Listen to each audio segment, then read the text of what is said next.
So in 2020, I made $2 million in 90 days, and it completely changed my life. But what I've never shared publicly until today is exactly how I did that, and how that same business eventually led to me being kidnapped in 2022 by a powerful and deeply corrupt company in Mexico. Today, I'm telling that story for the very first time. So buckle up that seatbelt.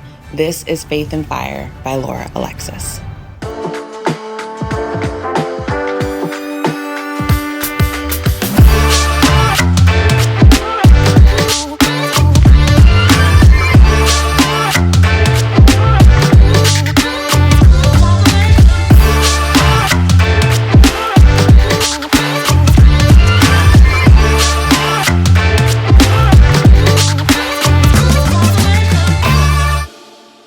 So I'm finally ready to share this with you.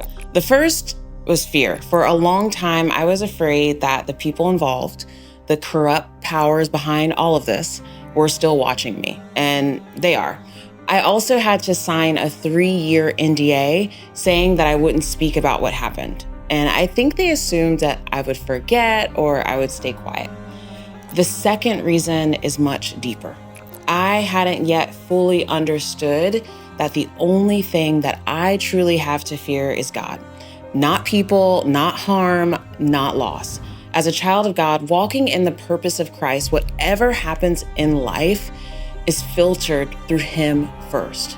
So today, you're gonna hear this story in its entirety. This isn't a movie yet. It isn't exaggerated. It is my real life.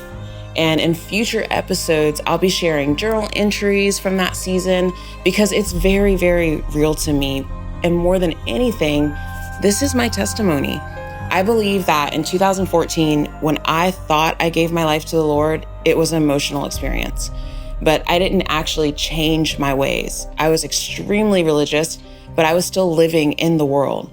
In 2022, that changed completely. The Holy Spirit now lives in me in a way that makes it impossible for me to sin without conviction. And honestly, it is the best place that I've ever been.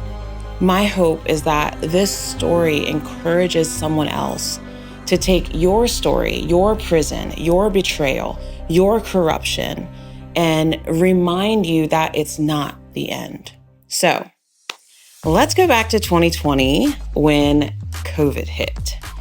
I was working as a top sales rep in the timeshare industry in Mexico, and I was number one across 7 different locations, 4 massive sales floors.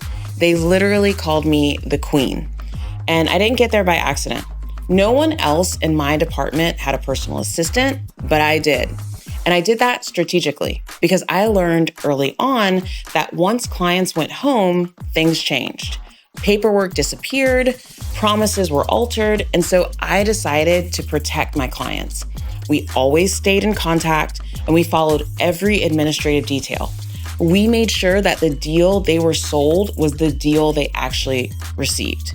And that system totally worked until COVID shut everything down. So during lockdown, a former client reached out to me. She had upgraded to more weeks than she could actually afford and use. Nobody's vacationing during COVID. So she didn't want out of everything. She just wanted out of the extra debt. So think about it like this. Altogether, she had spent over $600,000. I knew the contracts inside and out. So I found a loophole. I coached her word for word on what to say in emails and on the phone. And within 30 days, her debt was completely eliminated. And she kept what she needed, but walked away debt-free. She saved $400,000. And she asked me, how can I thank you for this? And it was COVID. So I was like, you can thank me however you want to. And she gave me $50,000 cash. And that's when it clicked. If I could do this once, then I could do it again and again and again. And within 90 days, that idea became my first company. We helped clients save over $20 million in that first year. And with 4 employees and myself, we brought in $2 million just in that first 90 days, but over $16 million in the first year. My first company was born and it was thriving. And here's the truth. At that time, I was super religious, but I was not surrendered. I listened to worship music. I listened to the sermons, but I lived my life however I wanted. And I believe that if I paid my tithe, God would protect me and keep blessing me financially. I had my own version of the prosperity gospel. Meanwhile, I was a functioning alcoholic, a drug addict for sure. I partied hard, and I wasn't pointing people to Jesus. I was pointing to success, money, and survival. Even though I was helping people and giving jobs and opportunities and genuinely rescuing my clients from bad debt, I wasn't living for Christ. So by 2022, I had helped clients save over $50 million. Our company had brought in over $24 million. And behind the scenes, they were planning to remove me. There were conversations about even unaliving me, about manipulating my residency, about making me disappear. One night, while drunk, I made a mistake and I sent out an outreach email from my real name instead of my alias. That was all they needed. So they paid judges, they paid lawyers, they paid embassy officials, nearly $500,000. And on March 2nd, 2022, they came for me.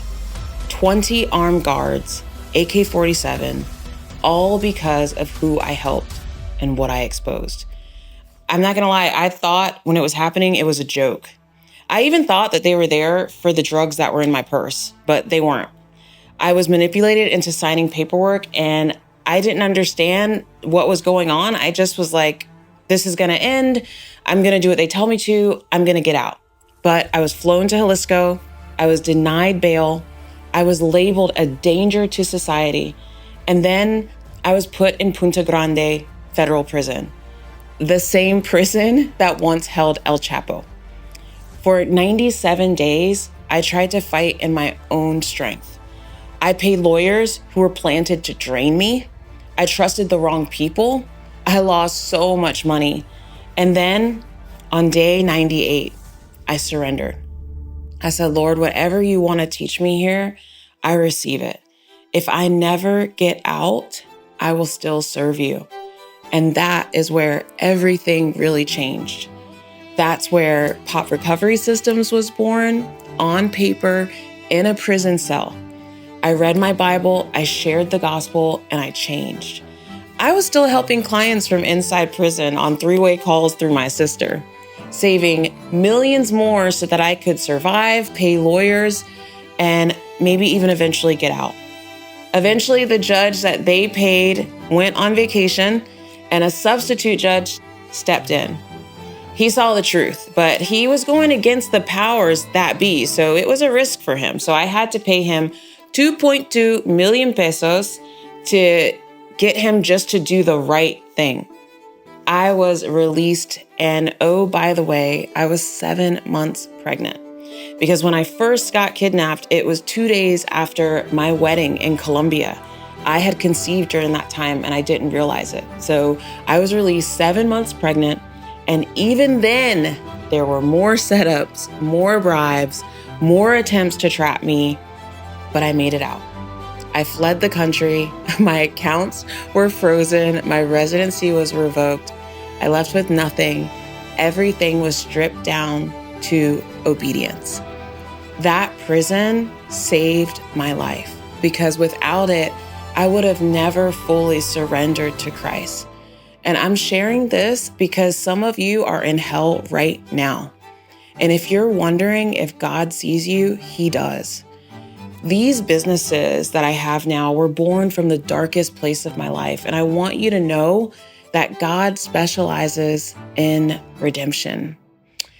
So this is Faith and Fire. I'm so glad you're here. And in our next episode, we're going to be talking about one of my favorite subjects, which is self-image and business. Because you cannot build what God has for you if you don't know who you are in Him. I'll see you there.